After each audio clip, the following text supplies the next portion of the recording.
Și revenim la informația acestei dimineți despre alerta dată locuitorilor din nordul județului Tulcea ca urmare a atacurilor rușilor în Ucraina, foarte aproape de granița cu România, și avem imagini în momentul atacului. Sunt imagini filmate de pe partea românească.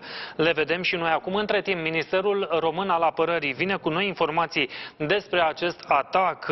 Bucăți dintr-o dronă au căzut în afara localității Plauru, între Ceatalchioi și Tudor Vladimirescu, așadar în apropierea graniței ucrainene române.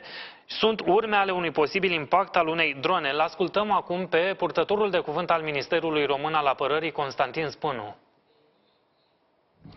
Forțele ruse au reluat seria de atacuri cu drone asupra unor obiective civile și de infrastructură portuară din Ucraina în dimineața zilei de 17 ianuarie, în proximitatea frontierei cu România, județul Tulcea. Sistemele de monitorizare și supraveghere ale Ministerului Apărării Naționale au semnalat încălcări ale spațiului aerian românesc și urmarea acestei situații, începând cu ora 1:35, două aeronave F-16 ale forțelor aeriene române aflate în serviciul de luptă poliție aeriană au decolat din baza 86 aeriană de la Borcea pentru monitorizarea situației aeriene din zonă. Aeronavele au revenit în bază în jurul orei 3:48. Totodată, Centrul Național Militar de Comandă a notificat Inspectoratul General pentru Situații de Urgență privind instituirea măsurilor de alertare a populației din județul Tulcea. Ca urmare, a fost transmis în jurul orei 1:45 un mesaj RoAlert, iar în jurul orei 3:30 a fost declarată încetarea măsurilor de alertare în toate zonele vizate.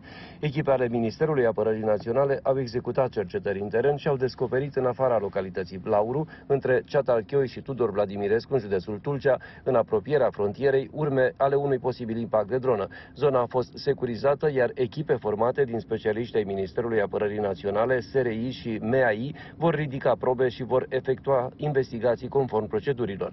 Forțele Ministerului Apărării Naționale vor continua misiunile de monitorizare a spațiului aerian și de cercetare în zonele în care pot să apară riscuri ca urmare a acestor situații.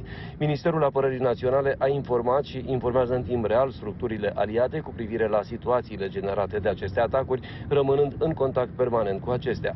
Ministerul Apărării Naționale transmite un mesaj ferm de condamnare a acestor atacuri executate de Federația Rusă împotriva unor obiective și elemente de infrastructură civilă ucrainiene care sunt nejustificate și în gravă contradicție cu normele de drept internațional.